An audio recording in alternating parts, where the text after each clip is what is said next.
Can I just tell you how excited I am that it's finally time to post the lunch sack tutorial on YouTube? I've been looking forward to this since I posted the non-video version on artdeco.com. Since then, though, I've made several of these and have totally fixed my lame instructions. Start out with the 12 by 12 half strip checkerboard and using a half strip of white to stabilize at the beginning. Add a half strip of white at the other end too. Now cover the back with tape, any old color, sticky sides together. After it's all covered, turn it 90 degrees and add a second layer of tape in whatever color you want on the inside of your bag. Trim the sides and cut the square right down the middle so you have two strips that measure 12 by 6. Then, line up the two strips and join them with clear tape. Turn it over and cover the clear strip with teal to make it secure. Now take the white half strip and cover the square on your checked end. Trim both sides down so there's a 1/4 inch white border on either side. Now count down 8 squares and mark it on both sides so you will know where to put in your side panels a little bit later. Count 4 from there and mark it a second time. The second mark should line up with the seam you made with the clear and teal tape.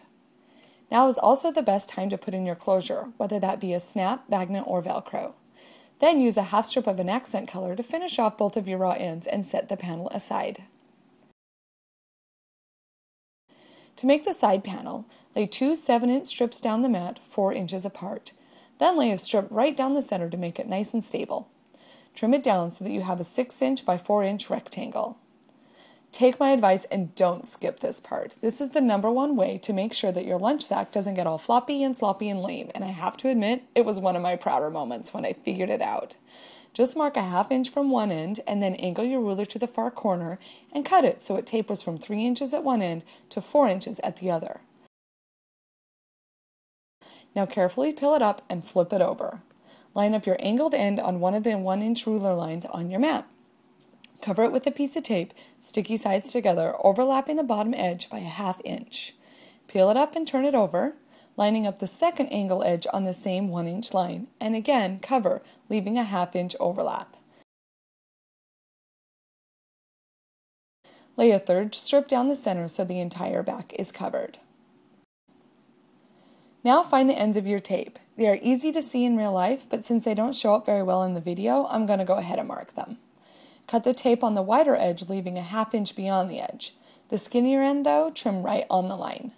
You need 2 panels, so if you want me to show you how to make the second one, just rewind the video and watch this section again. Okay, this is where it gets fun.